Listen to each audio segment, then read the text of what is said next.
7th of August, 1941, in the city of Calcutta, a man died.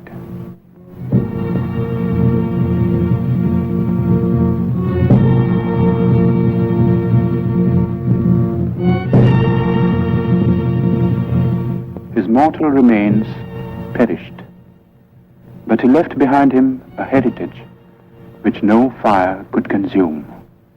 It is a heritage of words and music and poetry, of ideas and of ideals, and it has the power to move us, to inspire us, today and in the days to come.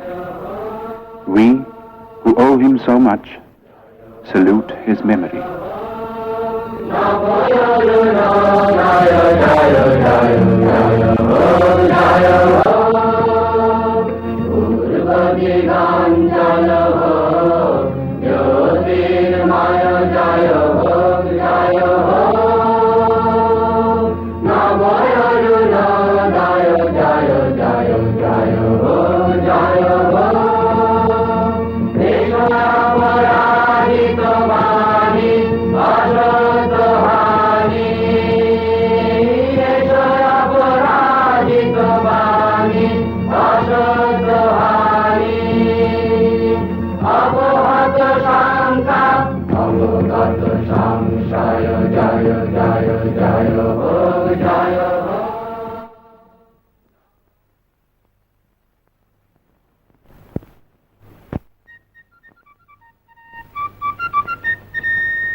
Founded in the year 1690 by an Englishman named Job Charnock, Calcutta, 100 years ago, was a thriving metropolis.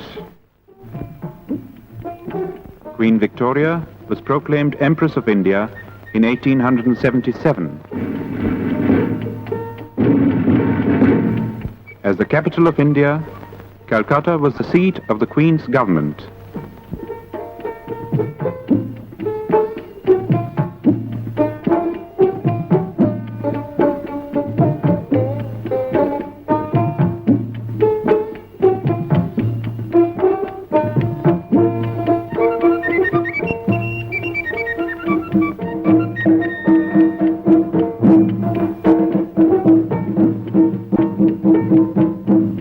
In the northern part of the sprawling city, in the area known as Jorashako in Chitpur, was the family residence of the Tagores. The Tagores had an impressive lineage. It dated back to the first group of learned Brahmins that came from Kannauj and settled in Bengal in the 8th century. 1,000 years later, Panchanan, a descendant, came to the new city of Calcutta and found a lucrative position with a British shipping company. His grandson Nilmoni added to the family fortune and built the house at Jorashako.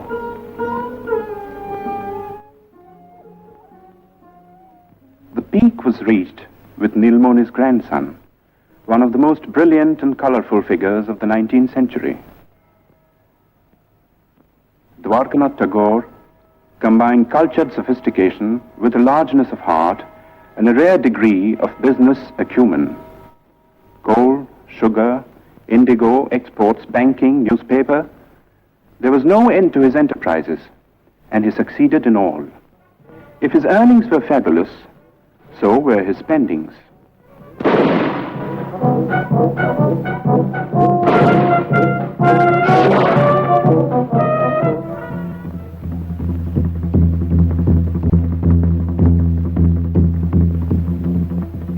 Although a Hindu and a Vaishnava, Dwarkanath defied the ban of Brahmin orthodoxy and twice went to England.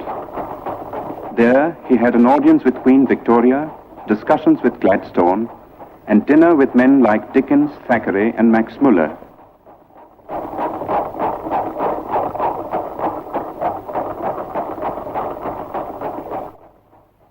Shortly before his death in England, Dwarkanath had written to his eldest son in Calcutta, reproving him for neglecting the family's business affairs. For some years past, young Rabindranath had been developing tendencies which might well have distressed his father. It began in a burning cart. The last rites were being administered to Rabindranath's grandmother. Not far away, on the riverbank, sat Rabindranath. Like many a rich man's son, he had been leading a wayward life. But tonight, he was overcome by a strange feeling.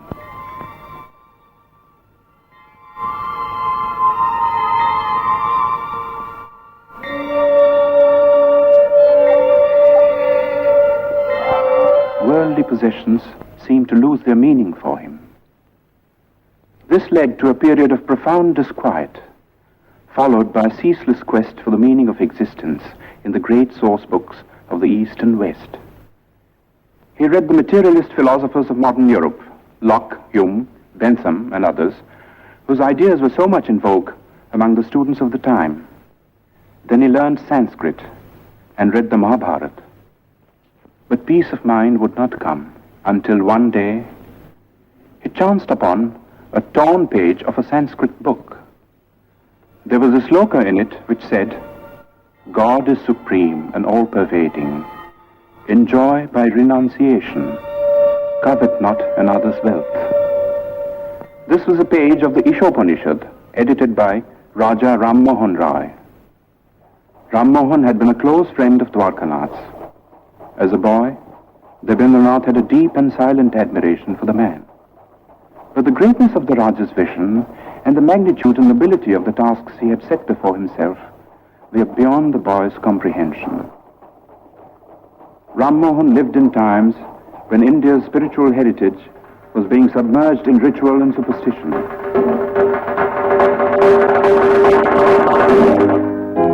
While in the West, a whole new concept of humanity was emerging. Ram Mohan advocated Western education for Indians because he wanted the new ideas of the West to spread in the country.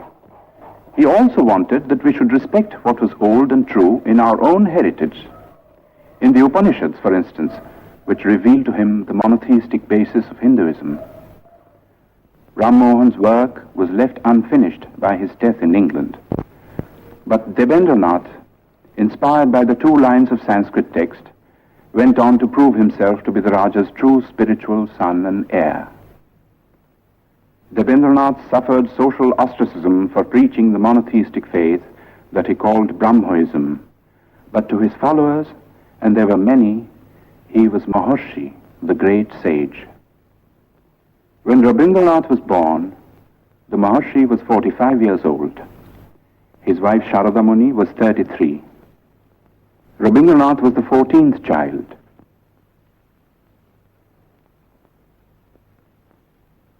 The eldest was Dijendranath, poet, philosopher, mathematician. Second son Satyendranath translated the Gita and Meghdut in Bengali verse and became the first Indian member of the Indian Civil Service.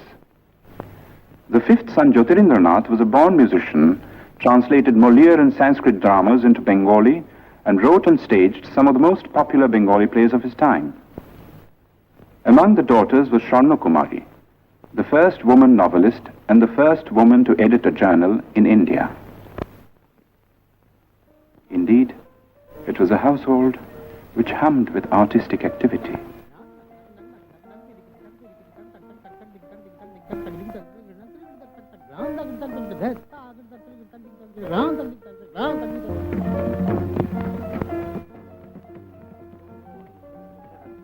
Oh, earth, what else? Else shall I couple hell? Oh, fie, hold my heart, and you, my sinews, grow not instant old, but bear me stiffly up. Remember thee?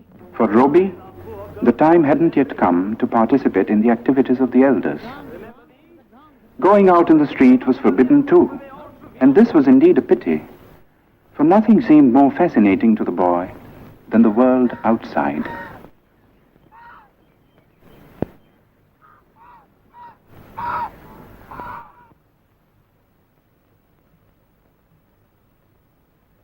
At the age of 7, Roby was sent to school.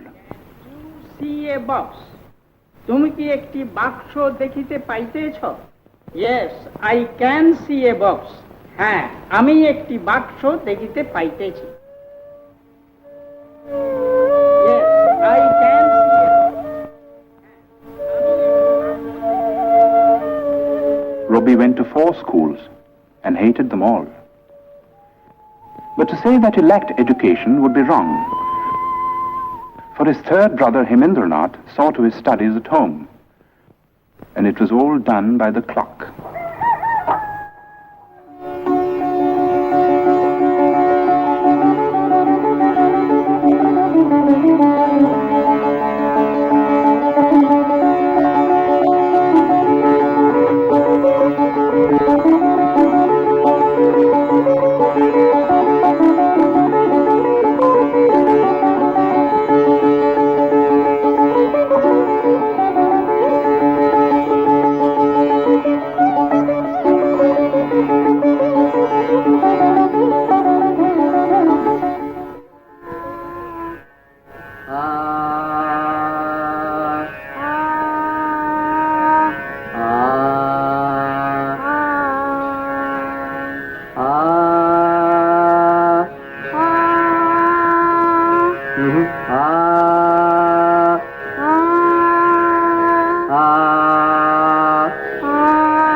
When Robbie was 12, Rabindranath went on a trip to North India and took the boy with him.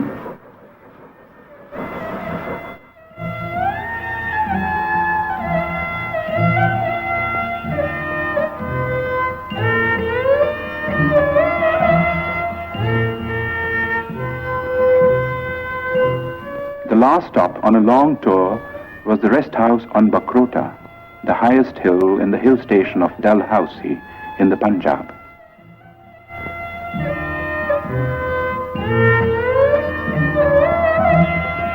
Robbie was told by his father to roam about on his own.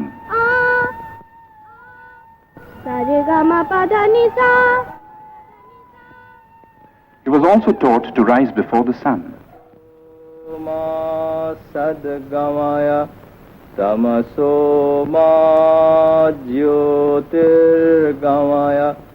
And to handle money and keep accounts.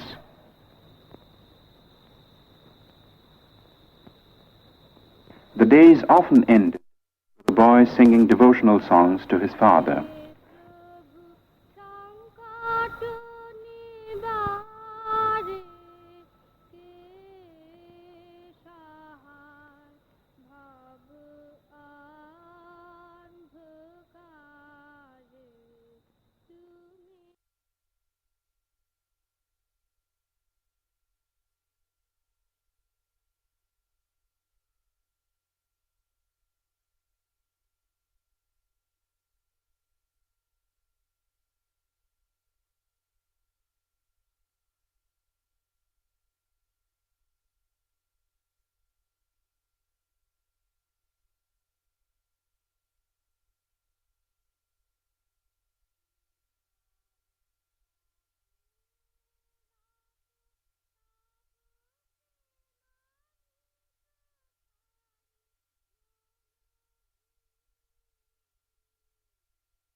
Robbie was 13 when his first book of verse, Kobi Kahini, came out.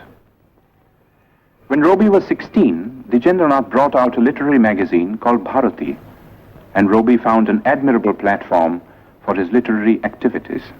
The essays included pieces on European poets like Dante and Petrarch, whose acquaintance Robbie had made in Ahmedabad, in the library of his elder brother Satyendranath. Satyendranath's wife, Ganadhanandini, who was staying in England with her 2 children, was a remarkable woman who had been persuaded by her husband to come out of orthodox seclusion.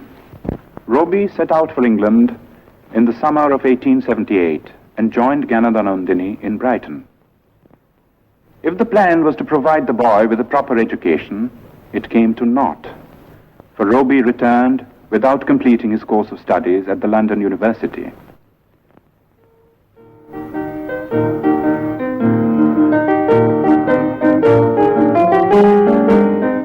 While in England, Rabindranath had become acquainted with Western music. Some of the tunes he had learned found their way into his enchanting opera, Valmiki Pratibha.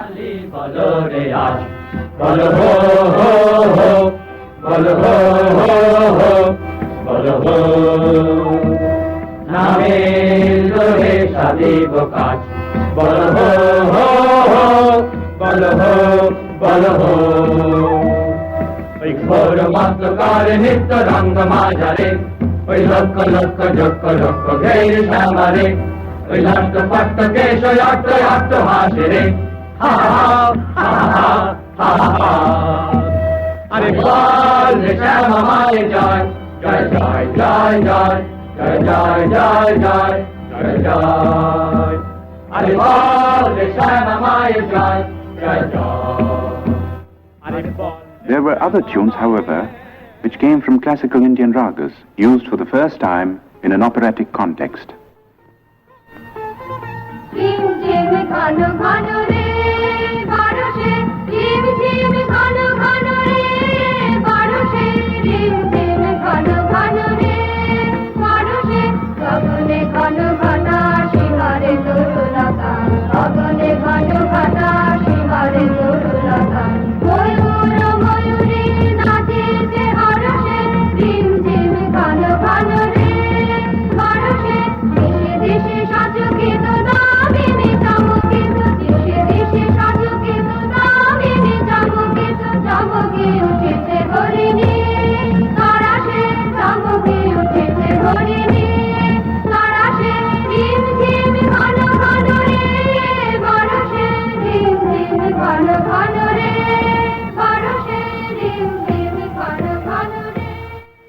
Valmiki Pratibha was staged in the Tagore residence with Rabindranath in the role of the bandit-turned-poet. The rest of the cast, too, was composed of members of the Tagore family, all gifted with varying degrees of talent for acting and music. Among those who saw and praised this performance was the greatest literary figure of the time, Bankim Chandra Chatterjee. A year later, when Rabindranath's Shanda Sangit was published, Bankim Chandra personally congratulated the poet and acknowledged his preeminence among the rising writers of the day. Of all the members of Robi's family, two were closest to his mind and heart. They were Jyotirindranath and his wife. Kadambari Devi was 2 years older than Robi. She was his best friend and severest critic. Robi lived with these two for a time in a house in Sadar Street in South Calcutta. One morning, a strange experience befell the poet.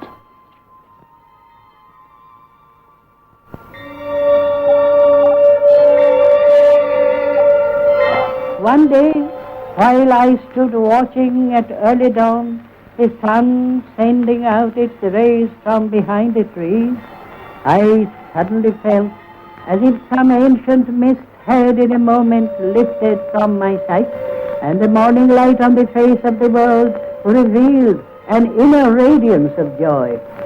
The poem I wrote on the first day of my surprise was named The Awakening of the Waterfalls.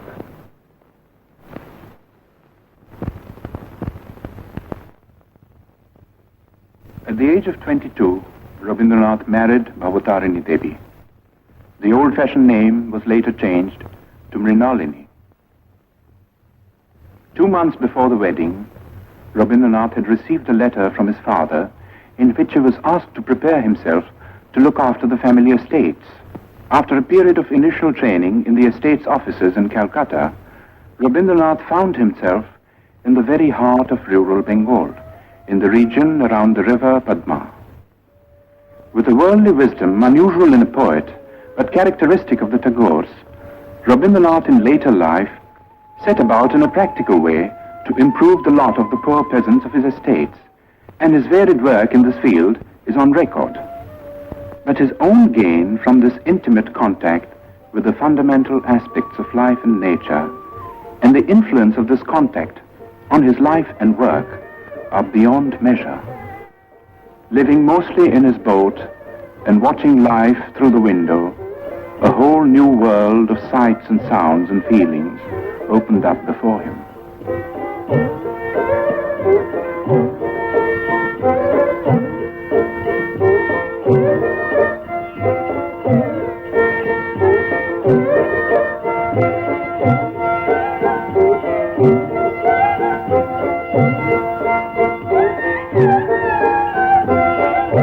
It was a world in which the moods of people and the moods of nature were inextricably interwoven. The people found room in a succession of great short stories, and nature in an outpouring of exquisite songs and poems. Dominant was the mood of the rains, exultant and terrible.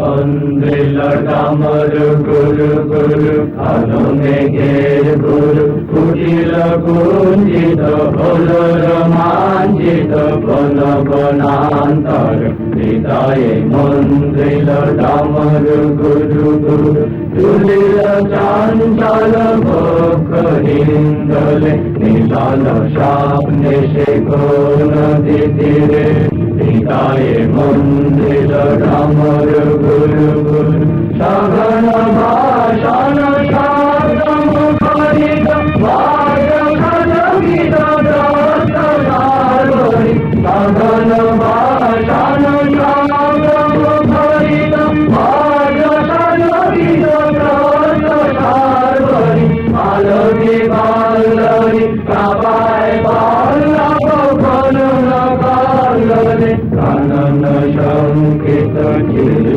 संकेत हृदय मंदिर डामर गुरु गुरु कालो मेघेर गुरु कुटिल कुंचित भोल रोमांचित. In 1901, Rabindranath was 40 years old. His already enormous output of poems and plays had been gathered in one big volume. It comprised 21 books and included Shonarturi, his first masterpiece. The same year, 1901, marked an event of a somewhat different nature. In Bolpur, in the district of Birbhum in West Bengal, Rabindranath had acquired some property in 1862, 1 year after Rabindranath was born. The property was made over to a board of trustees, and the deed specified that the place was to be used for meditation on the supreme formless being. According to the Maharshi's wishes, a seat of prayer and a temple of worship had been built, and close to the temple, a residential house which was called Shantiniketan, the abode of peace. Rabindranath had been worrying about the education of his children and had decided to start an experimental educational institution in Shantiniketan. It was to be a school, but not like the schools that had been the nightmare of his own childhood.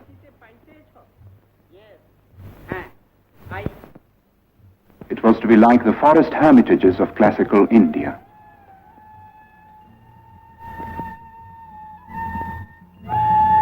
But to bring it into being was not an easy task. For one thing, it cost money. Rabindranath was obliged to sell, among other things, the copyright of his books. His wife added her bit by selling her wedding ornaments. 2 months after the school was opened, she was taken ill. 3 months later, at the age of 29, she died. For Rabindranath, it was the beginning of a series of personal tragedies. 9 months after his wife's death, his second daughter Renuka passed away. The hardest blow of all came 4 years later. Youngest son Shomindro took after his father in many ways. He was only 13 when he fell a victim to cholera. It was in the midst of these bereavements that Rabindranath participated in one of the greatest political upheavals in the history of India.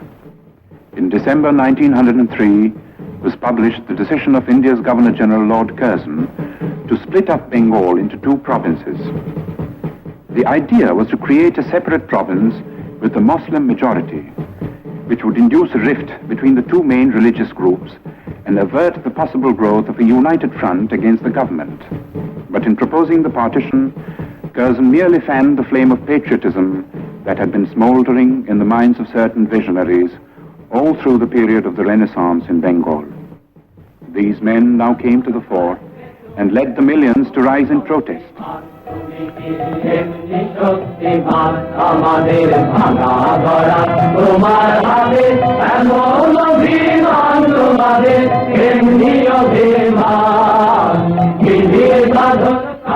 The series of stirring patriotic songs which Rabindranath composed for the occasion were sung in procession in the streets of Calcutta, with the poet himself in the lead.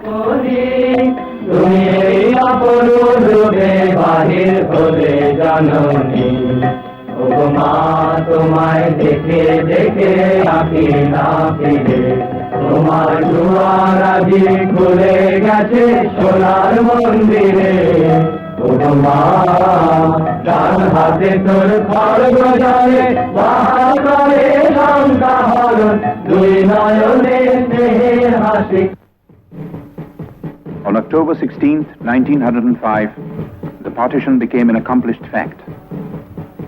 In a form of protest that only a poet could conceive, Rabindranath turned the Black Day into a mass festival of Rakhi Bandhan, the tying of the band of friendship.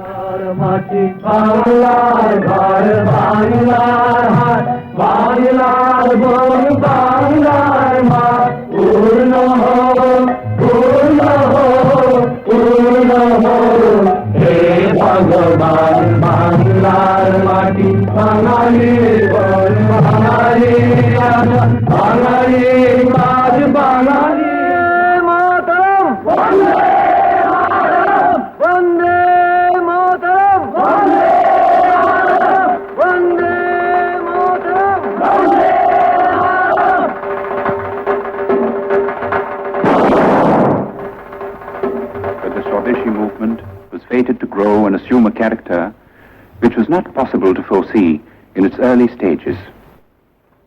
While admitting the bravery and patriotism of those who killed or were killed in a reckless bid for freedom, Rabindranath could not condone terrorism. He stated his credo in clear terms. The path of violence was not for India. Good could come only out of constructive work carried out in a spirit of tolerance. He had himself followed up his retirement from the political scene by devoting himself to the work of rural welfare in his estates. And there were other activities too. He was teaching at school, editing journals, and engaging himself in every conceivable form of literary activity. That his own countrymen now regarded him as their leading man of letters was proved by his 50th birthday celebrations in Calcutta. Sponsored by the Bengal Academy of Letters and attended by thousands, it was a unique occasion and the first time that such an ovation had been given a literary man in India. But to the outside world, Rabindranath was still an unknown name. The object of Rabindranath's visit to England in 1912 was to study the educational methods of the West and also to acquaint the West with his own work at Shantiniketan.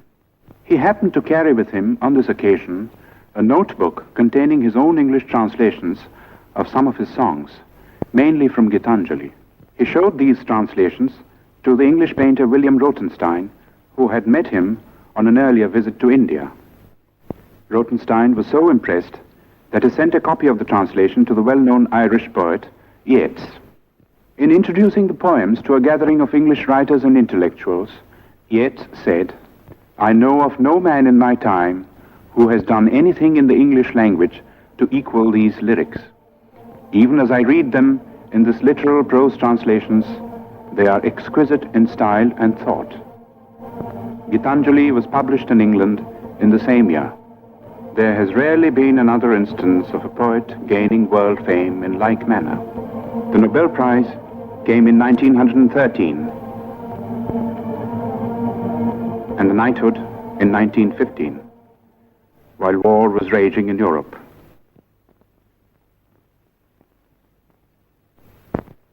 Touring the United States and Japan in 1916, Rabindranath made eloquent appeals for peace. He felt that world peace could only be achieved through intellectual cooperation between nations. He said, "The call has come to every individual in the present age to prepare himself and his surroundings for the dawn of a new era, when man shall discover his soul in the spiritual unity of all human beings." Pursuing this noble idea of international cooperation, Rabindranath gave the school at Shantiniketan a new status and a new name, Yatra Vishwam Bhavati Ekaniram, where the world becomes a single nest. This was the motto of the Vishwa Bharati. It was inaugurated on the 24th of December, Philosopher Brajendranath Sheel presiding. Rabindranath made over the entire Nobel Prize money towards the building of this university. While peace had been restored in Europe, in India there was unrest. The Rowlatt Bill, designed to suppress all political movements, dashed India's hopes of gaining the self-government that the British rulers had kept promising through the war years. Dominating the Indian political scene at this time was Mohandas Karamchand Gandhi, who, as a barrister in South Africa, had fought for the rights of the Indians living in that country. As a protest against the Rowlatt Act, Gandhi launched a movement of passive resistance. But the masses misinterpreted the movement, and following a rumor of Gandhi's arrest, violence broke out in many parts of the country. As a result of this, the government started taking repressive measures out of all proportion to the magnitude of the violence.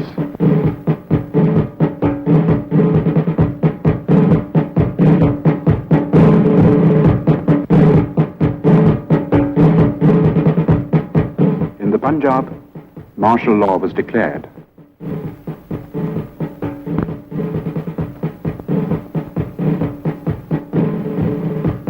In charge of the troops at Amritsar was Brigadier General Dyer.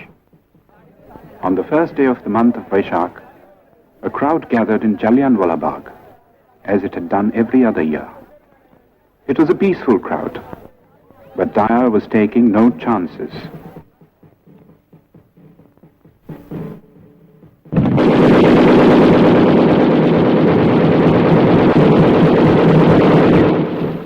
News of the Amritsar incident was suppressed by the government, but details filtered through to other parts of the country, and even to the abode of peace.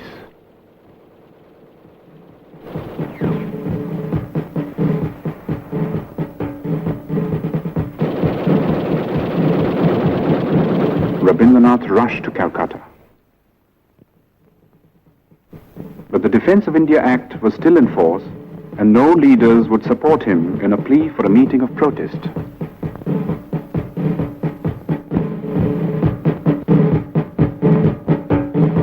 At 4 o'clock in the morning of May the 30th, Rabindranath finished writing a letter. It was addressed to the Viceroy.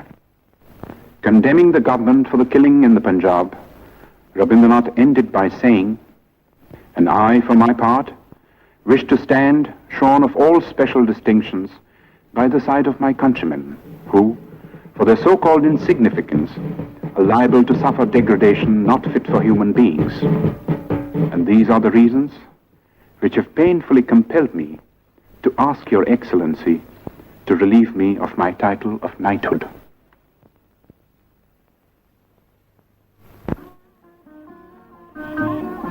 The next 10 years of Rabindranath's life were filled with ceaseless activity.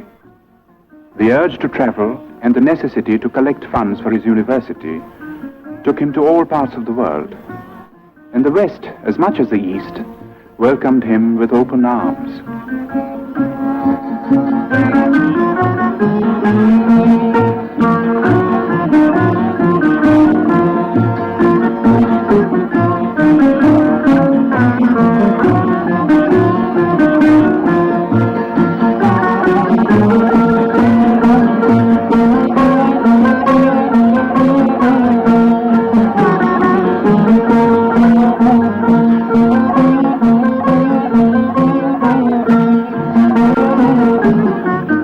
Wherever he went, he spread the message of peace and stressed the importance of intellectual cooperation between nations. He said, "We ought to know that isolation of life and culture is not a thing of which any nation can be proud. In the human world, giving is exchanging. It is not one-sided." He also said, "I do not put my faith in any new institutions, but in the individuals all over the world who think clearly, feel nobly, and act rightly. They are the channels of moral truth." His great humanist ideas found an echo in the best minds of Europe, and some of them became his close friends.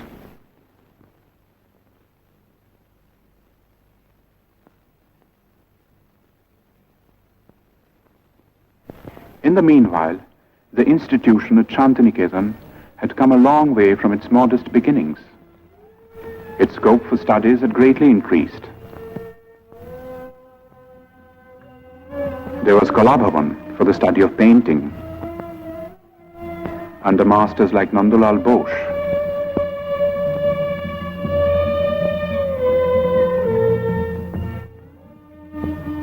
Who was himself a pupil of Rabindranath, the poet's nephew. The Sangeet Bhavan, which neglected no branch of Indian music, had also grown under Dinendranath, another nephew of the poet. Special provisions were made for conducting Oriental studies, and scholars came from all over the world, stayed to lecture, for research, to exchange ideas. Such men were Levy, Winternitz, Lesny, Stenkonov. And there were some Europeans who did even more than that. Charles Freer Andrews, a missionary who was present at Yeats's reading of Gitanjali, and William Winstanley Pearson, who also met the poet in England, came to the ashram in its early days and stayed on until their death, working with a selfless devotion to the poet and his cause that few Indians could equal. Leonard Elmhurst was another Englishman whom Tagore had met in America. He was drawn by the poet's personality, came over to Shantiniketan, and took charge of the School of Rural Handicrafts, another of Rabindranath's experiments, at Shurul, 2 miles from Shantiniketan. His last European tour began with a visit to Oxford, where he delivered the series of Hibbert lectures, which were later published as The Religion of Man. It was also on this last trip that Rabindranath went to Soviet Russia for the first time.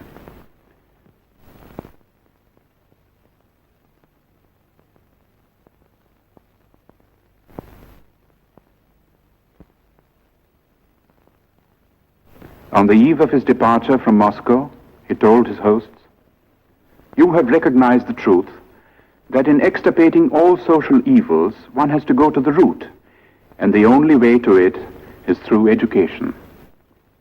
In Russia, as well as in other countries that he visited on this tour, Rabindranath held exhibitions of his paintings. At the age of 70, Rabindranath had found a new outlet for his creative urge. It was astonishing the way it started.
In 1931, the leading citizens of Calcutta united in an appeal to observe the poet's 70th birthday. It was celebrated in a manner that was truly worthy of the occasion.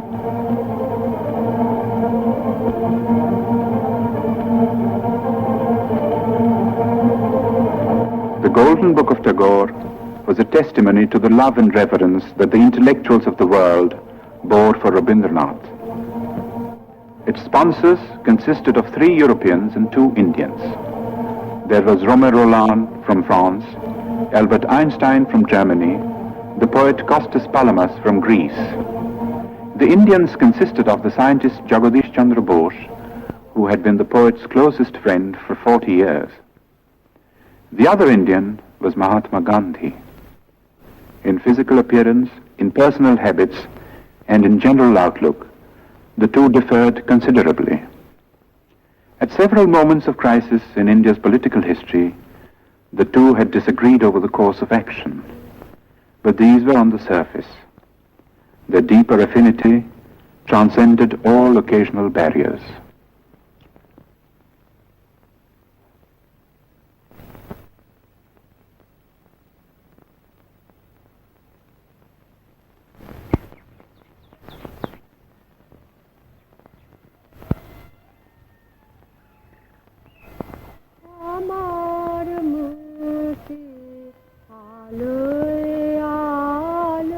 The last years of the poet's life were spent largely in his beloved Shantiniketan.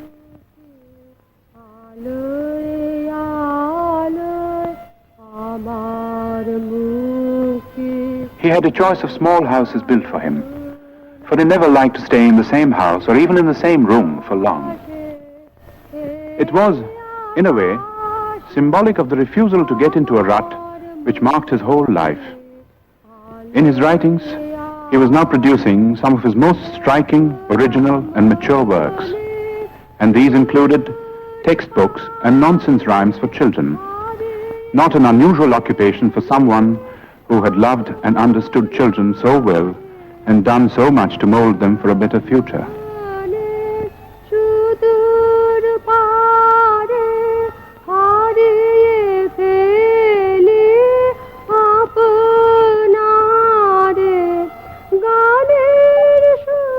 His health was failing, but calls of duty, which he was ever ready to answer, gave him little rest.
On the 7th of May, 1941, Rabindranath was 8 years old.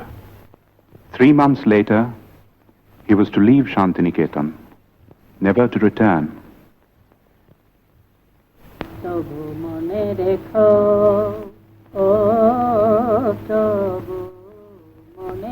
He would be taken to his ancestral house in Calcutta, fatally ill. In this house, once upon a time, a boy roamed the corridors. যদি দূরে যাই চলে তবু মনে রেখো।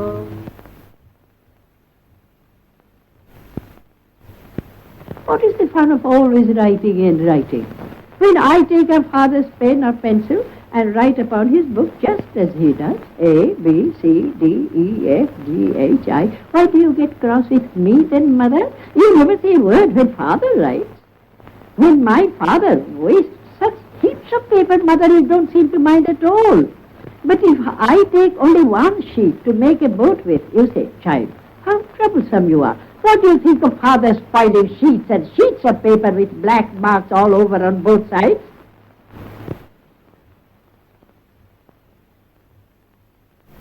একদিন যদি খেলা থেমে যায় মধুরাতে তবু মনে রেখো, ও তবু মনে রেখো।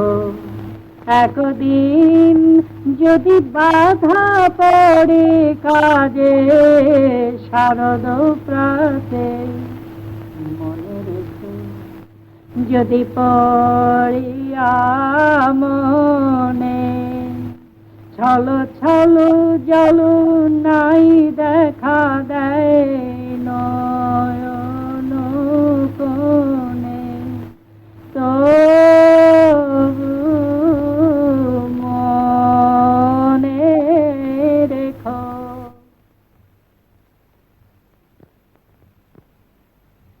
Rabindranath attended the 80th birthday celebrations in Shantiniketan in spite of his failing health.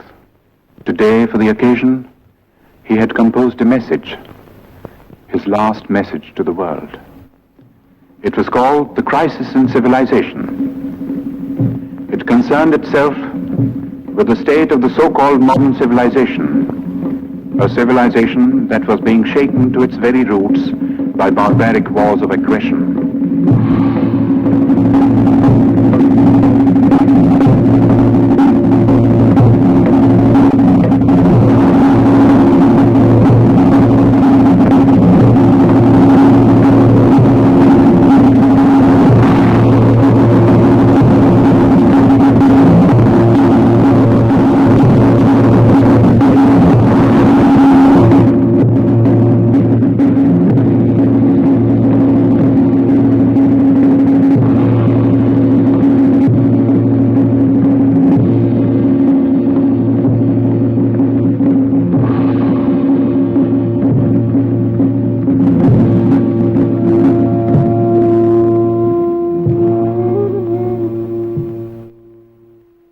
In the course of this message, Rabindranath said, I had at one time believed that the springs of civilization would issue out of the heart of Europe. But today, when I am about to leave the world, that faith has deserted me. I look around and see the crumbling ruins of a proud civilization strewn like a vast heap of futility.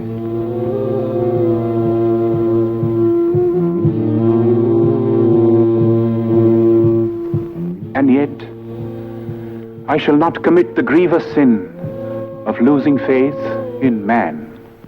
I shall look forward to a new dawn, to a new chapter in history when the Holocaust will end and the air will be rendered clean with the spirit of service and sacrifice. Perhaps the dawn will come from this horizon, from the east, where the sun rises. On that day, will unvanquished man retrace his path of conquest, surmounting all barriers to win back his lost human heritage.